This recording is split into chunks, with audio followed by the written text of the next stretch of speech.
ये है IPPCI media hub और आप देख रहे हैं IPPCI मीडिया 24/7 न्यूज। केसरी जी, मैं अपनी बात शुरू करूं इससे पहले 99 वर्ष की आयु आप पूरी करने जा रहे हैं और आने वाले समय में हम लोग आपका शताब्दी वर्ष मनाने वाले हैं। जैसे डॉक्टर साहब ने कहा, एडवोकेट साहब ने कहा, हम आपके कृतज्ञ हैं, आभारी हैं कि आपने इतनी लंबी आयु होने के बाद भी समाज को जोड़े रखने में और समाज को आगे बढ़ाने में, इस समाज को एक पहचान देने में जो आपका योगदान है, जो आपका कंट्रीब्यूशन है, उसके लिए मैं कम से कम सबसे पहले आपको नमन करता हूं, आपका धन्यवाद करता हूं। ये बात हो सकता है कि कुछ लोग सीरियसली ना लें, पर मैं समझता हूं कि समाज के कुछ लोग सोशल एम्बेसडर्स होते हैं, कुछ समाज के अंदर कुछ लोग इमेंसिपेटर्स होते हैं। हमारे समाज के भी, जब मैं समाज की बात करता हूं इस स्टेज पर खड़ा होकर के, जब मैं अपने समाज की बात करता हूं, तो ये जो तीन नाम हमारे सामने हैं, धानक, धानुक और धानका, मैं समझता हूं कि ये तीनों अपने आप में बहुत सिग्निफिकेंट हैं। You are not supposed to delete और isolate any one name, any one title from the other. आप उसे डिपार्ट भी नहीं कर सकते हैं।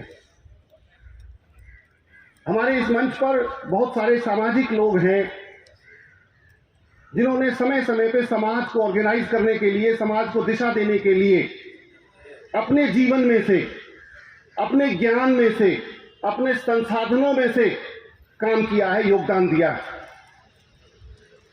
हमारे मध्य में किराड़ साहब हैं। किराड़ साहब प्रेमचंद जी किराड़, ये अपने आप में एक सामाजिक संस्था है। हमारे मध्य में KL धानक जी हैं। अभी शास्त्री जी को आपने सुना। दादा नारायण केसरी हमारे बीच में बैठे हमारे विराट पुरुष हैं, हमारे पुरोधा हैं।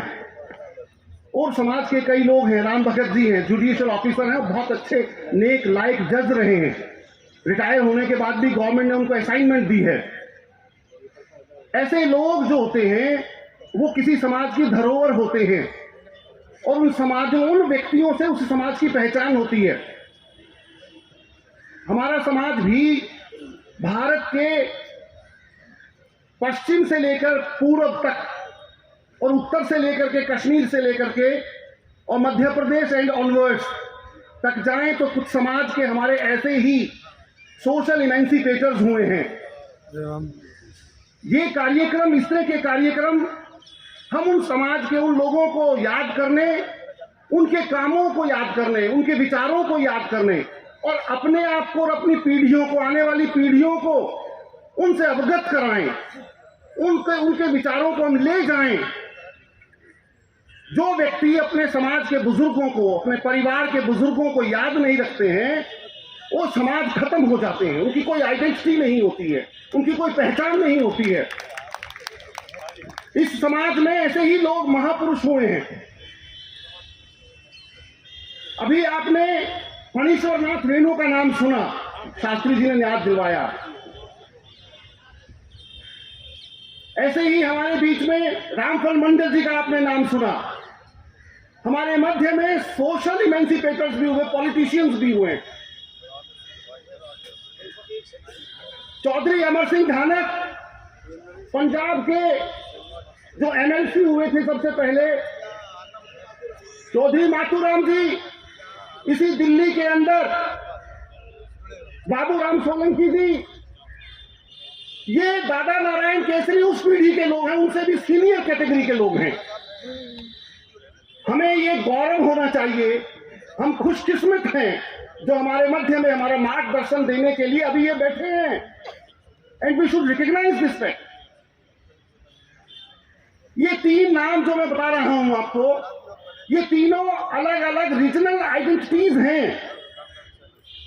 हमारा समाज एक ऐसा समाज है जिसमें हमारे लोग शेड्यूल्ड कास्ट में भी आते हैं, शेड्यूल्ड ट्राइब में भी आते हैं और बैकवर्ड क्लासेस के अंदर भी आते हैं। जब आप धानका की जिक्र करते हैं तो राजस्थान एंड ऑनवर्ड्स धानका शब्द जो है वो ट्राइब के लिए आया है। हम उसको इग्नोर आइसोलेट नहीं कर सकते हैं। हम उससे we are not supposed to depart from that Dhanka. Dhanka is important word, it is not a category, neither it is a title. ये एक होलसम है, एक ग्रुप है समाज का, इसलिए धानका हमें बोलना पड़ेगा।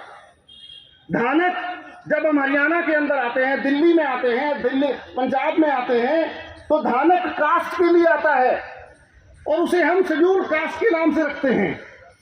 तो वहां ट्राइब, यहाँ कास्ट। और जब हम धानुक की बात करते हैं तो वो बैकवर्ड, बिहार के अंदर बैकवर्ड क्लास में जाता है।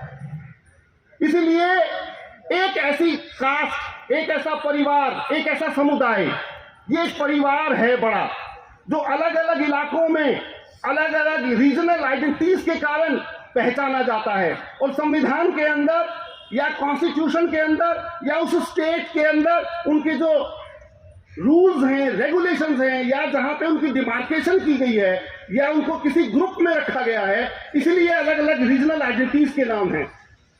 हम ये एक प्रकार से जो हम आज इकट्ठ देख रहे हैं, ये एक प्रकार से इन तीनों समुदायों का एक समूह है। ये एक कॉन्फेडरेशन है। You may call it a confederation of Dhanak, Dhanka and Dhanuk. और जब बात आती है अपने समाज से बाहर निकलने की, तो ऐसा नहीं है कि हम अपने समाज तक सीमित लोग हैं, हम इतने सेक्टेरियन भी नहीं हैं। जब हमारे समाज के समान हितों की बात आती है तो दादा नारायण केसरी बैठे हैं। जब वाल्मीकि समाज कोई मूवमेंट चलाता है या वो दलित समाज कोई मूवमेंट चलाता है तो हम उसमें बढ़ चढ़ करके भाग भी लेते हैं। हम अपने आप में सेक्टेरियन नहीं है, हम लिमिटेड नहीं है।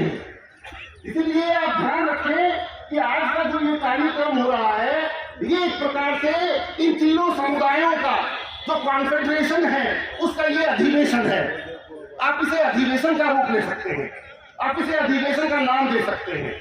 और हम इसमें आने वाले टाइम में, मैं अभी दादा नारायण केसरी जी से बात कर रहा था कि आने वाले टाइम में हम इसकी एक बुकलेट के रूप में, इस अधिवेशन की रिपोर्टिंग करके इसकी एक बुकलेट के रूप में हम लोग निकालेंगे, ताकि समाज के अंदर जो लाखों लोग यहाँ नहीं हैं, most of you are representative of our community, हमारे समुदाय के आप प्रतिनिधि हैं, और आप आने वाले टाइम में इस पूरे मैसेज को, इस संदेश को समाज तक ले जाएं या पहुंचाएं।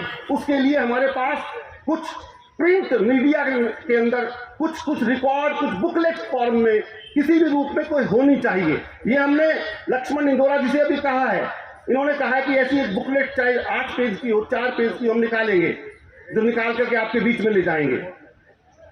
अब मैं बात करता हूं हमारा आज का विषय क्या है। हम किसी विषय पर यहाँ पे ऑर्गेनाइज्ड हैं, संगठित हैं और इकट्ठे हैं। देखिए, ये बात ठीक है कि किसी भी समाज को पॉलिटिशियंस के रूप में जाना जाता है, पॉलिटिशियंस के नाम से जाना जाता है। अभी आपने एक बात कही, यहाँ पे हमारे पॉलिटिशियंस नहीं आते हैं। मैं ये कहता हूं, हम लोग बाबा साहब डॉक्टर अंबेडकर के अनुयायी हैं। बाबा साहब डॉक्टर अंबेडकर ने बहुत कुछ इस दुनिया को, समाज को, विश्व को दिया है, इसीलिए उन्हें सिंबल ऑफ नॉलेज की संज्ञा दी जाती है। वो केवल कॉन्स्टिट्यूशन मेकर नहीं थे, उससे भी ऊपर वो बहुत सारे इंस्टीट्यूशंस ब्रेकर थे। उन्होंने बहुत सारी वो संस्थाएं, वो सोशल इवल्स, वो रिलीजियस इवल्स खत्म की थी, तोड़ी थी, जो हमारे समाजों के बारे में जो डिरोगेटरी रिमार्क्स देती थी, जो हमारी पहचान निगेटिव बनाती थी। लेकिन बाबा साहब डॉक्टर अंबेडकर ने अकेले वो काम नहीं किया। वो अपने आदर्श, 3 महापुरुषों को आदर्श के रूप में मानते थे और वो कहते थे उनसे मैंने वो विचार लिए हैं।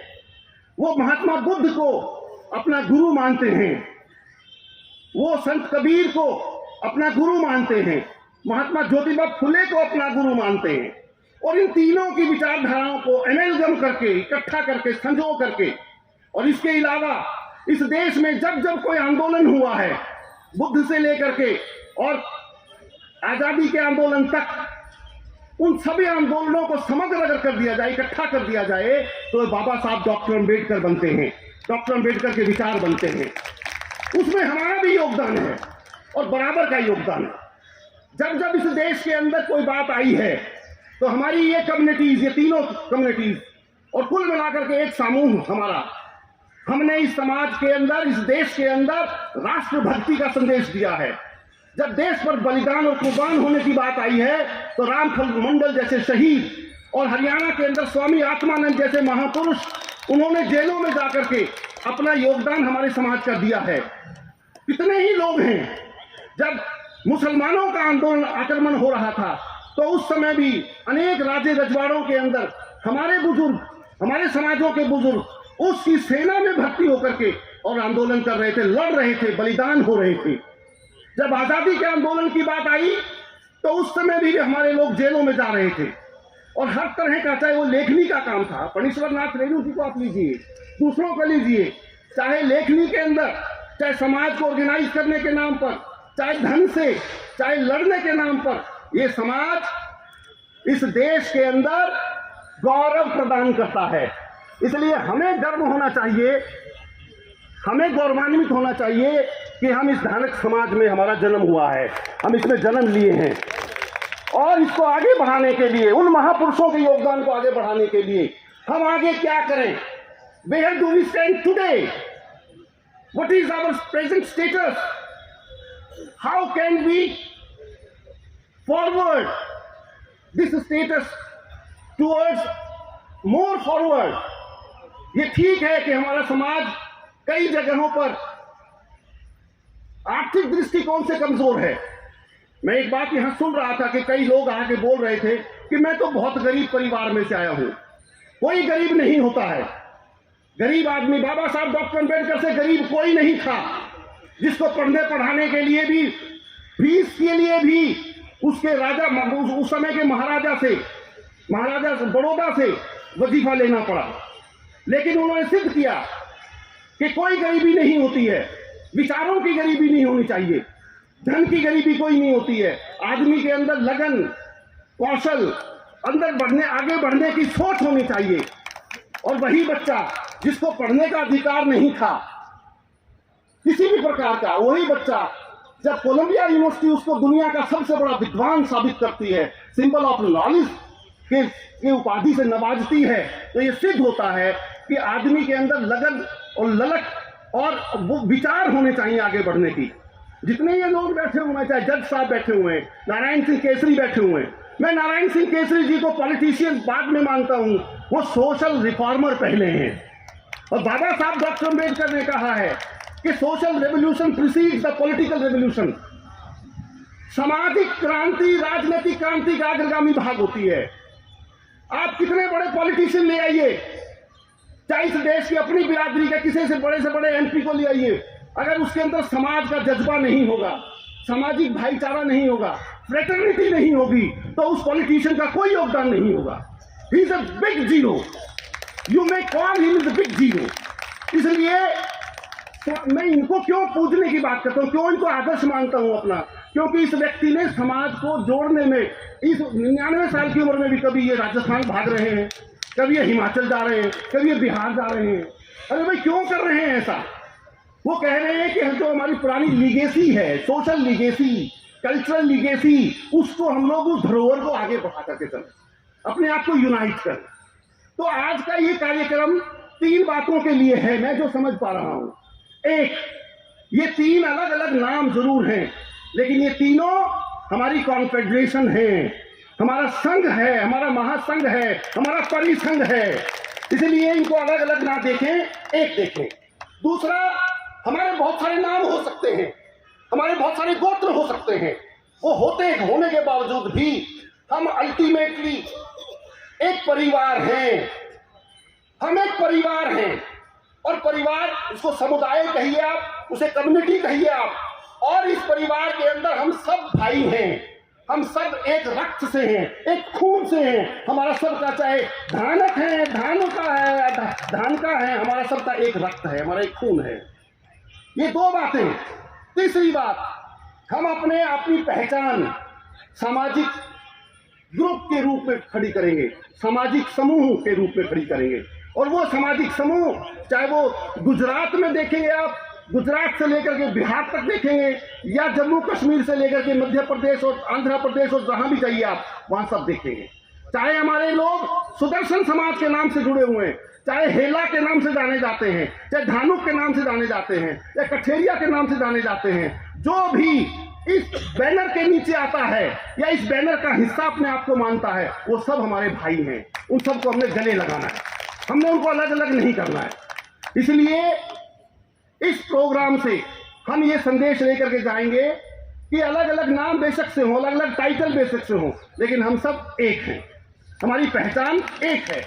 याद रखिए, बाबा साहब डॉक्टर अंबेडकर ने हम सबको एक ही नाम दिया है संविधान में। संविधान में उससे पहले उन्होंने एक ही नाम दिया, we are all known in constitutional language as backward classes, as backward classes.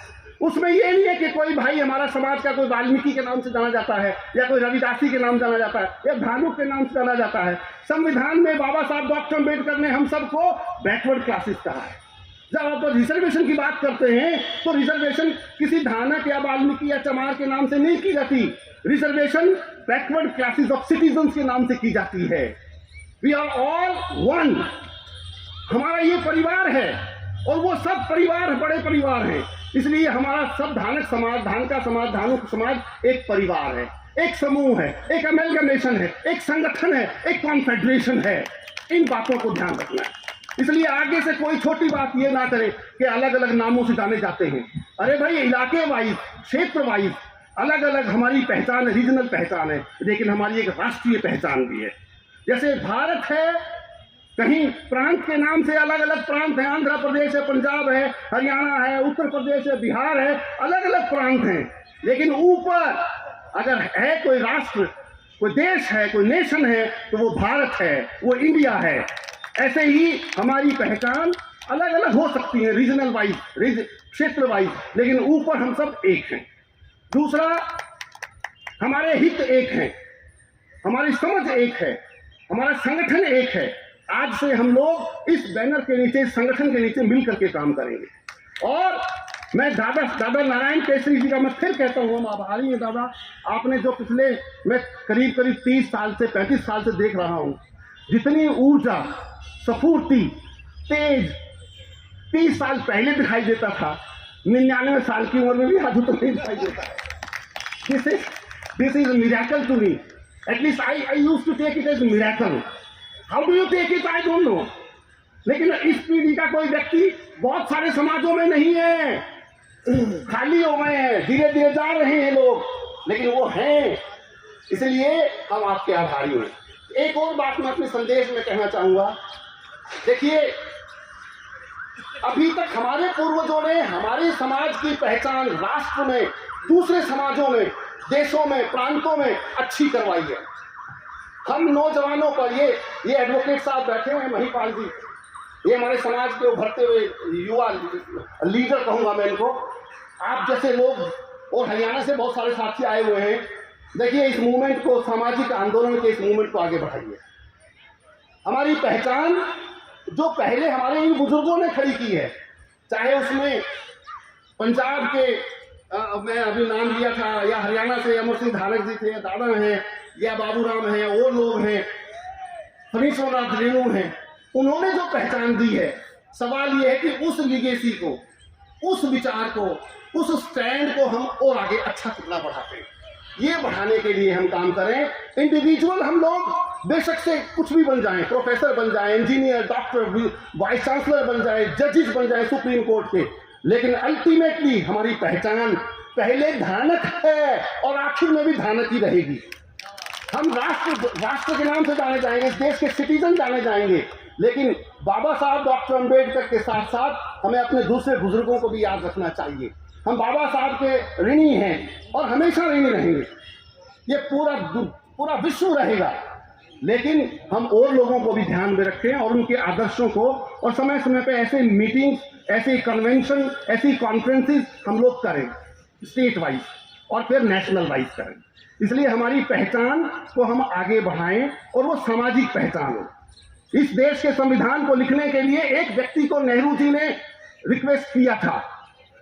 Nehru ji ने कहा, वो उनके पास गए, अमेरिका के एक जूरिस्ट थे ग्रैनविल ऑस्टिन। ग्रैनविल ऑस्टिन को कहा कि आप हमारा संविधान लिखिए। ग्रैनविल ऑस्टिन ने कहा कि नहीं, आपके देश की जो विविधता है, जो जातियां हैं, जो समुदाय हैं और जो उनकी जो इश्यूज हैं, उनको समझने के लिए आपके पास एक ऐसा व्यक्ति है, वही ये संविधान आपका लिख सकता है। You please go and meet doctor Ambedkar, he is the right person.